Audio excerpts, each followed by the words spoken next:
Hi guys, this is the Loud Voice podcast, and I'm your host Atieno Wasau. So, as you all know, the Loud Voice podcast season 2 is all about climate change, climate action, and climate justice. Just us trying to find ways to solve the climate crisis that we are in right now. Temperatures are rising, floods are here with us. We need to seek healthcare and all that. And if we can find solution to little solutions from us as people who are being affected with this, then the better for all of us. So this is what the Loud Voice podcast is all about for this season.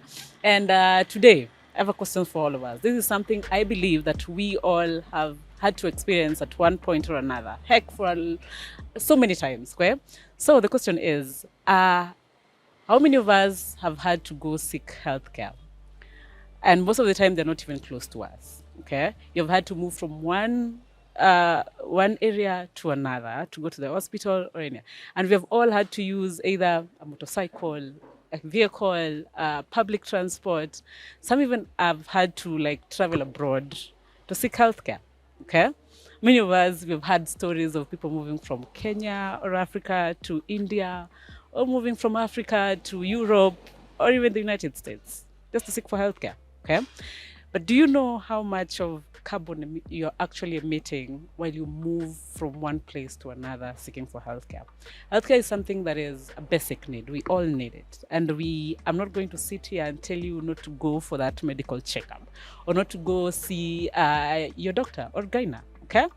But we are being told there are ways that you can actually cut on the carbon emissions, because all those modes of transport you're using are emitting carbon, and carbon is harmful to our earth. All right. So, with me today is a guest that has an expertise on carbon emissions and how to help reduce it in the healthcare sector. I didn't even know that is possible. So, with me today is one Joel, and I want to call him Lion.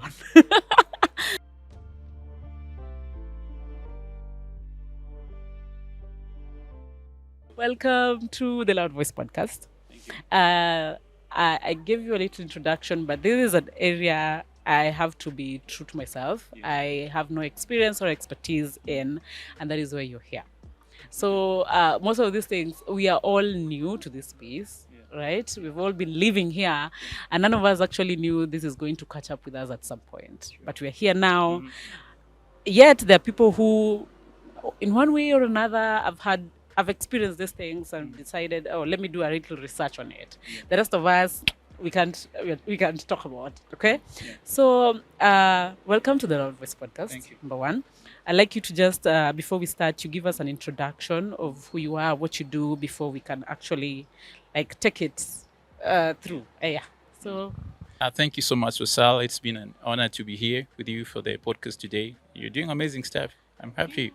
So my name is Joel Alex Olang. I'm a Kenyan. I'm the founder of Urban Tech for Hope, which is a telemedicine startup that is offering healthcare services to individuals who have need. And we do that using our digital platforms. I'll explain that in need more in depth later. We have our prototype right now in Ethiopia. We're expanding with partners in Rwanda, Kigali, and we headquartered in Kisumu, Kenya. And that's me. Yeah. um, you've talked about telemedicine. Okay, tele is more. You'll go into it, but before we go into telemedicine, uh, I'd just like to know from your perspective, how does climate change actually, like the healthcare system, actually affect climate change? How does it come in? Because we know every day these are people who are actually helping us when we are like facing the effects of climate change. You get sick, you go to these people, but we're also realizing there's a way these people are also like contributing to climate change in one way or another. So, how does the healthcare system or the healthcare sector actually affect climate change? Climate change. It's interesting. I'm sure at the end of this podcast, you'll be like, whoa, I didn't know. Um, so it's a magical question. So the beauty of this is when we started our startup, uh, we were driven with a goal to provide healthcare, holistic healthcare services to people who had the need. And we pivoted to realize what we were doing had a double effect. There was a ripple effect that we didn't know we were having through our innovation. and that was around climate, right? Put it weather. So telemedicine is interesting, right? So as we have the innovation going around and helping those in need, making things efficient, um, you realize telemedicine, there's a bit of communication aspect of it. So telemedicine is the use of digital platforms, video calls, all that, to have a medical service provider. Locally, you can put it in the context of a doctor, provide consultation services to the person who has the health need, diagnose and even treat. So for our case, we're using digital platforms that involve mobile phones, right? And we have part of our innovation that works on handsets, iPads, and laptops, right? So the beauty of this is we are reducing the aspect of individuals traveling by road, by cars, going to these healthcare facilities. And the reduction automatically, you see, it brings an element of reduced cars on the road, reduced fossil fuel use, right? And so that's an automatic direct impact on reduced greenhouse gas emissions. So our goal has been of late, since we pivoted, in as much as we provide the healthcare services to the individuals who need it, uh, we're reducing carbon footprint, digital carbon footprint. So when a person gets to be attended to, have their needs met through the telemedicine approach, we are reducing the paperwork. So the records, the administrative process has an element of the paperwork reduced, and also get to have a bit of, we understand hospitals and healthcare facilities have energy consumption machines that are heavy duty. So when the whole process is through a telemedicine or telemedical approach, we have all that reduced. You see the impact on the weather and the climate? Beautiful, Okay, right? I'm getting to learn something. Yeah. You know, when I was like going through it, I was like, oh god, this looks dense. Yeah, yeah. But now you explaining that, I'm also trying to think about it as I go, because now it's like helping in so many ways. Because number one, now it reduces patient's movement or doctor patient movement from one place to another, but it also like reduces the fact that all these paperwork in an hospital and all that, and you needing to go to an hospital, meaning their energy is supposed to be working and everything, but now reducing it a little bit, Yeah. you not going there, Yeah. so it reduces all these things. And Yeah, it sounds, yeah. it So sounds, much relief. yeah, Beautiful. It's beautiful. When we learned that, we were like, oh, okay, Oh, let's yeah. go. Okay. I'm here. I'm ready to learn, and I'm ready to like. I'm a person that likes hearing a new thing and realizing that, oh, kumbe, I didn't know this, and now I'm learning about a new thing. So when I asked about the impacts of climate change from the healthcare sector, Yeah. can you just like put them so that people know Yeah. these are the problem we're causing, the healthcare system is causing on the environment, Yeah. and then we'll talk about this is how telemedicine is now helping solve Yeah. it. So yeah, can you Yeah, please- that's amazing. Understanding that I'm African, as I say this, coming from the global south, sub-Saharan Africa, we have challenges in the healthcare sector where we have most of our folks fall sick all the time because we can't be able to access some of the products or services, vaccines, name it, and also just the landscape and the weather, from malaria to name it, diet, food, you know so most of our people most of the times end up not being well, and they need treatment, they need their health needs met, and so they're always on the run, they're always on the go, trying to go get treatment, go get a product to get them treated, and that means they're always on the road, moving up and down. And like I mentioned lightly earlier, we have cars moving around, we have whatever mode of transport they use. Mostly, we can't talk much of EVs right now.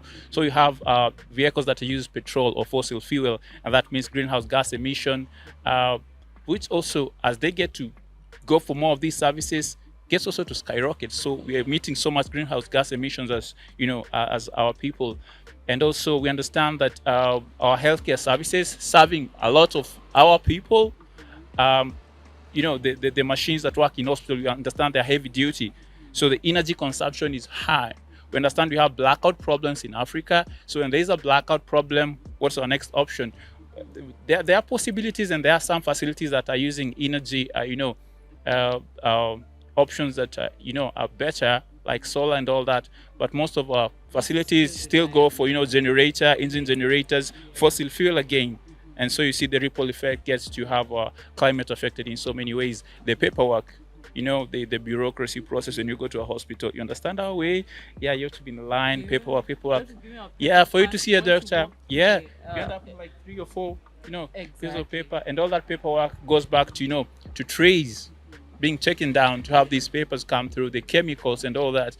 So we get to have the weather, rather the climate impacted through the greenhouse gas emissions, not in a good way, in a negative way, and the paperwork and the energy use, heavy duty consumptions by the machines in the healthcare facilities get to impact the climate indirectly, directly.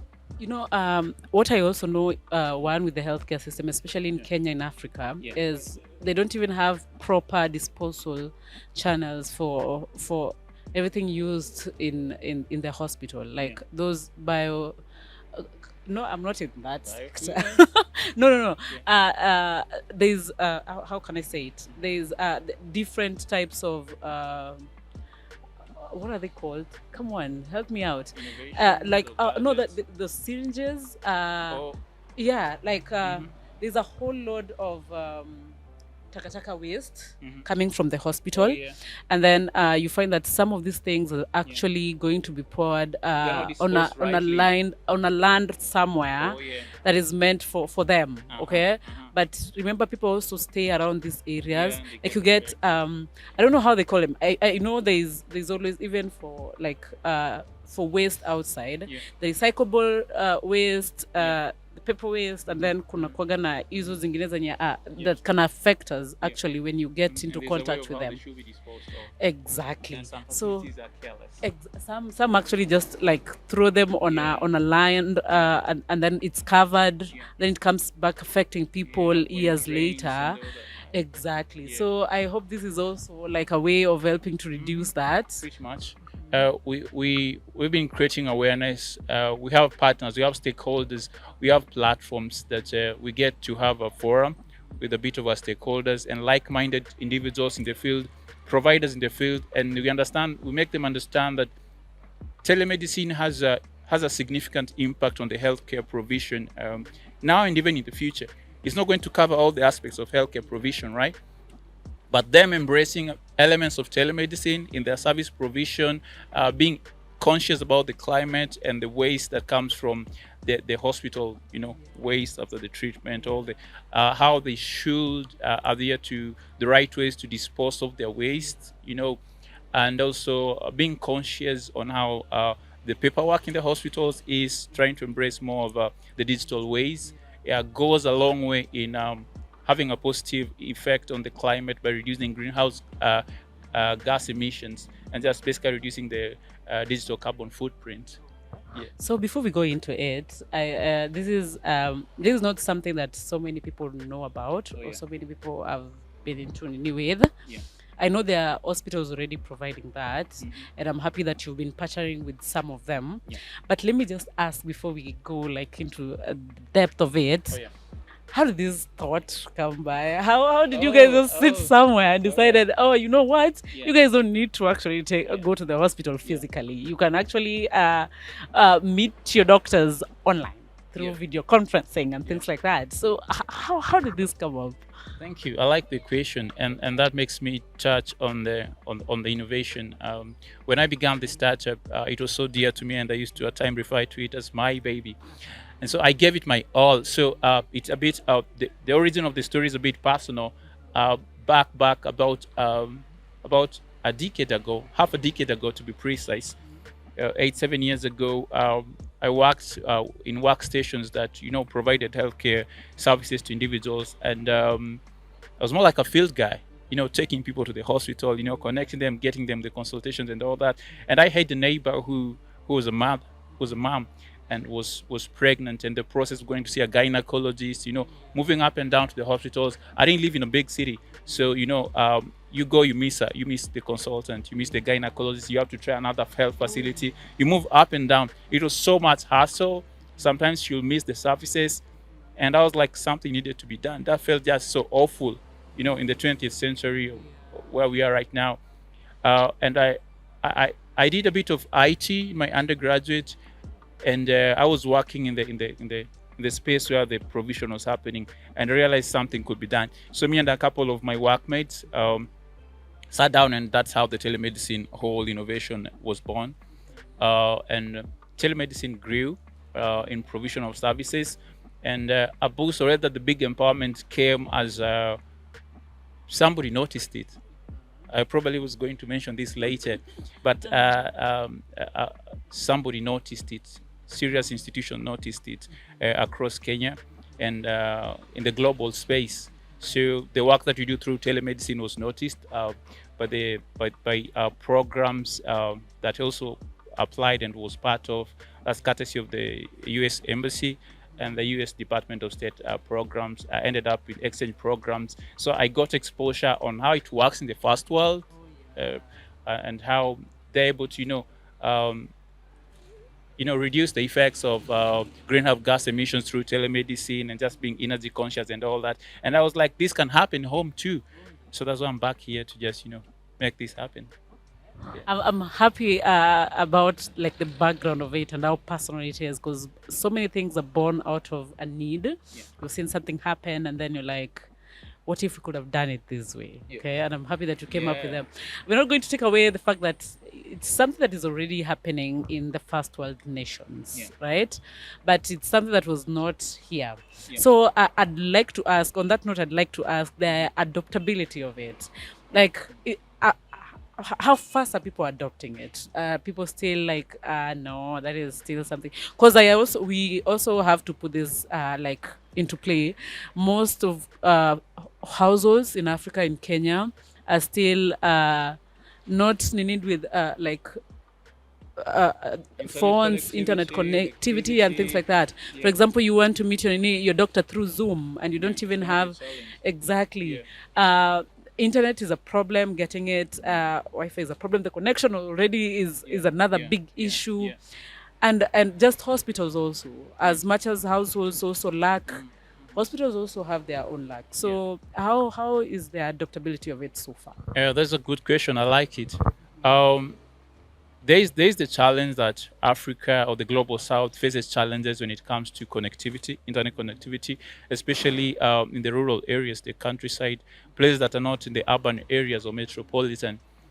But coming from Kenya, we understand how we've been able to embrace the digital landscape, innovations, M-Pesa, and just as Kenyans, and being on that space, we've taken a big portion of the cake, and we are really ahead. And also, there's data by serious institutions that show young people, and by young people, I look at the age cohort of 35 to all the way to below 18. That we spend 70% of our time on mobile phones. And a good portion of that is counted to be Android phones or smartphones. And so with that, we realize that huge portion of our individuals, our people, Africans, being having access to mobile phones and being on social media platforms 70% portion of their day, we can be able to tap on that opportunity and harness them, let them be aware that they can be able to have the telemedicine approach working. And we also have a bit of something I was going to mention. It's called the USSD approach, which works on phones that are not really smartphone, where you go ahead and dial *123# and stuff, and you're able to still get the same telemedicine services, able to talk to a doctor, consult, be diagnosed, be treated remotely. And so this helps, because you have problems with the infrastructure, location issues, and also we don't have much of our health service providers. The ratio is a bit low still, and we're hoping this is going to grow. Yeah, as the connectivity gets better, we have policies that are going to change the space. Yeah. Okay, I'd also like to ask, apart from the adaptability, the viability of it now, okay? And when I'm talking about that is the considerations before it's actually like we decide this is now the way to go.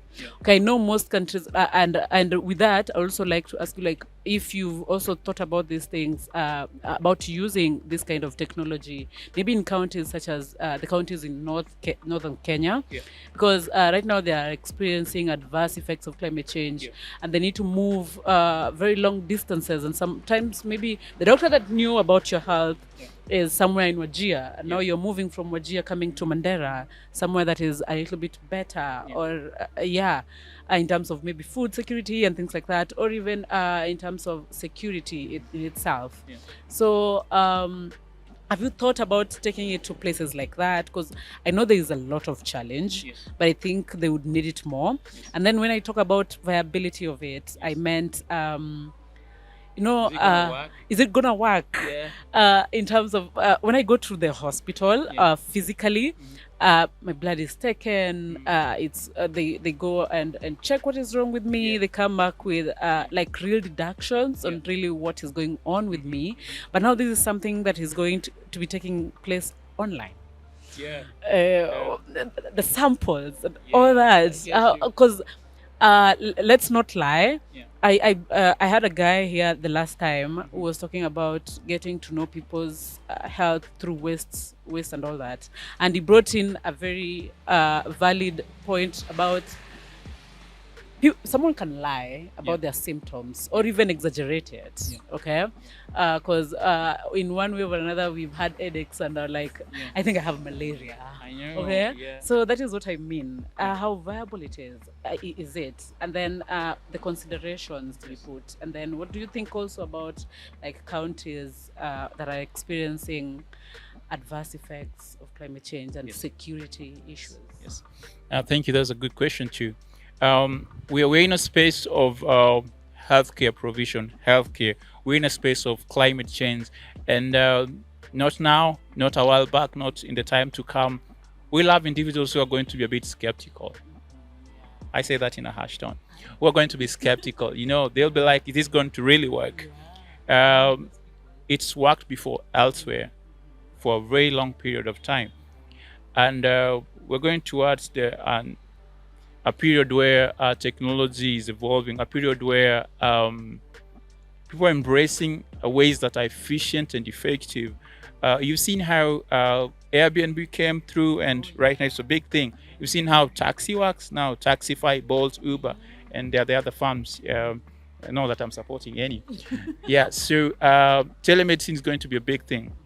Really significant, more so with the fiber provision of internet and internet services being provided more day by day by communication firms, the private sector. And so there's a lot of potential when the government gets to partner with the private sector and the NGO sector. When those three pillars get to merge or come together and decide to make this happen, it's going to work. What are you going to do about those who are in the north parts of the country, Kenya, and in areas where they can't be able to, get doctors, arid areas and all that? You remember I said the USSD approach, where you don't really need a smartphone to have the telemedicine services. So the USSD approach, that's the same way you can be able to do transactions using different transaction methods, M-Pesa, name it, from other companies. So you just go ahead and dial, punch in the coordinates and like star, blah, blah, blah, and you'll be able to communicate with the doctor and be diagnosed, and in some cases get treatment. Now, there are scenarios that data or information from this individual might not be legitimate or true in some context. And those are just challenges, not only in the healthcare aspect, not only in the digital or telemedicine space that we're in, not in the climate aspect. And it's about honesty. And these are people as a generation, hopefully in future, or there'll come a time that individuals will get to be more honest with themselves, provide the right data and have themselves helped, because they're not doing it for the doctor. You need to be treated. So when you don't say the right symptoms, you get wrong treatment, and who gets to be in more problem. So that's what you do, and I believe that's how it's gonna be. So it's kind of a holistic kind of approach for all of us. Like we all take it personally. You don't give proper information about what you're experiencing in terms of your health. you get a wrong diagnosis. So it's going to like he's saying, it's going to need all of us coming and deciding, I'm going to tell it as it is, so that we actually seek help. Because I know there's so many people who are in areas where they can't really access a healthcare facility, or even the available healthcare facility has no enough, doesn't have enough doctors or even nurses, and some even don't even have enough drugs or medicine and things like that. So I love that you have hope that it's going to work. I know there have been a lot of areas that have had challenges and all that. And talking about Airbnbs, people are skeptical about it at first. People are like, what? What do you mean? A whole house, especially landlords. My house, give it to people. Exactly. But now it's a huge thing. And same with taxis, like you said. It's even offering employment. Yeah, and right now there are taxes even for women only. Every day there is new innovations and all that, and I'm hoping this is also going to like go through that process and end up working for all of us at the end of the day. I'm so happy that you got to come up with that kind of idea. It's noble. So it's I'd like to work with you and see where we reach at the end of it. And I love the fact that it was like its initial stages are rooted in Kisumu. Okay. Do you have like a team that you work with for all this, or you do it alone? Yeah, that's a good question. I really embrace synergy. I've grown up in my career or profession understanding that with teamwork, you got to get to move more ahead. And so, with that question, yeah, I have a team. I've had a team since inception, since the whole thing was an idea phase to right now is scaling up. I embraced a lot of individuals in getting things done.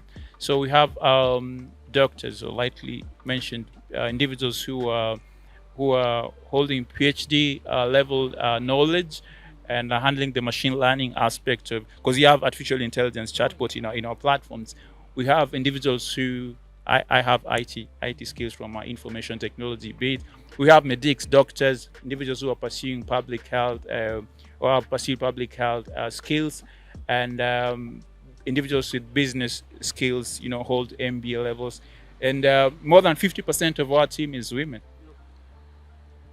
Yeah. I'm all for women inclusion, women empowerment. I know people will come to call me, oh, a radical. I'm a feminist. I like everything. Like women get what is good for them. I know, right? I think we can be best friends. I know, right? Okay, that is nice. I had a question about the last, I think, like an estimation, or maybe if you have your own data, because we need to also get like the statistics and numbers to it, because we are helping at the end of it. We want this to help reduce the carbon emissions, and in the end of it help us conserve our environment, our earth, and all that. For generations to come. Exactly. I want to get like an idea of numbers. How like about what percentage is it helping reduce when it comes to like carbon emissions? Yeah. So the greenhouse, the climate fund, the climate space, reducing greenhouse gas emissions, digital carbon footprints, is a new space right now. I'll say in the global south, where individuals are like, you can get carbon credits. You can use that for kind of gains, and you can be able to quantify how much you as a company, you as an individual, when you use less fossil fuel machines, you get to have an effect, and it's quantifiable. It's a new space.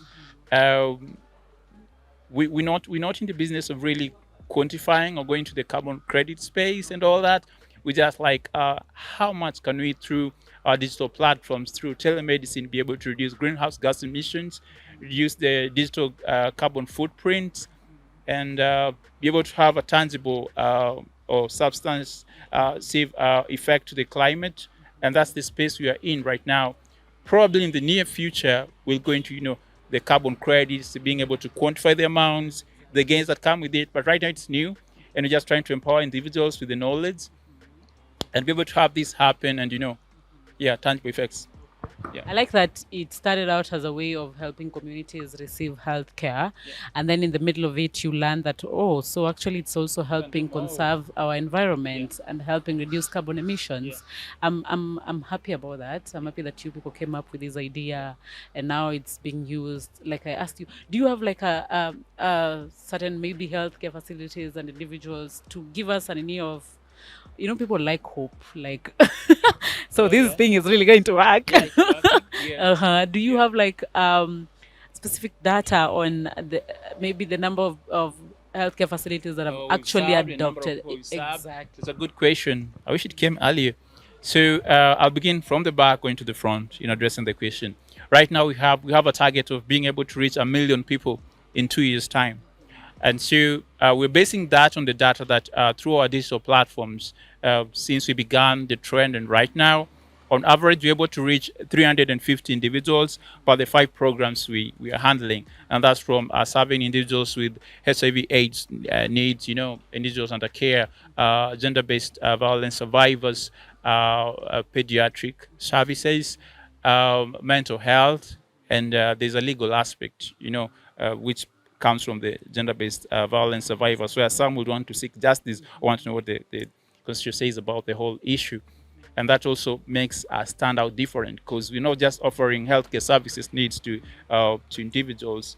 We are doing it in a holistic way. We're giving you just more than seeing a doctor. We're giving you psychosocial support, counseling before you go see the doctor and after you see the doctor. Need extra services of a lawyer or understand what the legal portion of it says. We're also able to get all that to you at a go. So yeah, so with the numbers, 350 per the 5 in a week, we're looking at being able to meet over 1 million within 18 to 24 months. So that will be on the healthcare bit, and on the climate bit, there are also numbers that are coming. Yeah. Oh, I like that. So my last question was, do you think this is the future of the healthcare sector? And I'd love you to tie this with like your parting shots, and then we just like close it. So, Ninias, convince us that this is. Oh yeah. Thank you. I like the question. So Airbnb was here. As it came, people were a bit not so receptive. Um, Taxi, Uber, Bolt was here. You saw the reception. Transactions, digital transactions through our phone. When they started, people were like, a bit skeptical. And right now, they're game changers. They're offering employment, and people are using those services so much so. So I'll call on like-minded individuals, partners, stakeholders who identify with what we are offering, the services, the telemedicine bit, who are on the go, climate justice individuals and advocates who are standing in the space and they are like, let's do this for our people. Let's avail the healthcare services in efficient and best way possible. Conscious of our current generation and generations to come while we do this. And we'll be able to go a long way. And this is the future. It has a lot of significance, telemedicine, in terms of how healthcare is going to be provided in the time to come. And we are not going to change the whole game, but we're going to change a big portion of it. So I call on you, let's get to do this. Let's save our people and make the generations to come and right now have a better space to live in. Thank you. That is an amazing project that you and your team are like taking part in. I'm happy about this kind of innovation, and that I'm like, I can't wait to see where it goes to and how big it's going to be, just like the ones you've mentioned. And I'm happy that I am here as it's starting here in Kenya, here in Africa, and things like that. And I'm happy that you people are going into like markets outside Kenya, Ethiopia. Like you've mentioned, is it Rwanda? And that is amazing. I wish you and your team all the best. Thank you. Okay. So guys, that is all I had to for you, me and Joel. Like you understand, we use so much resources moving from one area to another. Like I started, some even move from Kenya to go to India to look for medicine. What if there was an easier way of you actually still being here in Kenya, but still being able to talk to that doctor or that medical expert in India? Okay, while you're here, because I know there's so much resources used for traveling, especially the international traveling and all that. And so many Kenyans are going that direction, especially when it comes to chronic diseases. And if there is a way we can actually help on reducing that, like bringing it just a little bit down for our people, because life is so hard right now. We can't really to bring that out. Life is so hard right now, and just seeking healthcare for healthcare outside the country or even in the country is so expensive. So imagine someone going out, it's triple of that. Okay, so guys, that is all we had, and I hope you got to learn something as much as I did, because this is something that wasn't even in my mind, and now I'm blown away. I like learning new things every day, and this was one of them. So I hope that this initiative is going to be a very big initiative where we are all going to adopt it and move with it and see where it's going to take us. And other than that, I think that is the end of us like here. And from us this side to you on that side, we just like to say bye bye.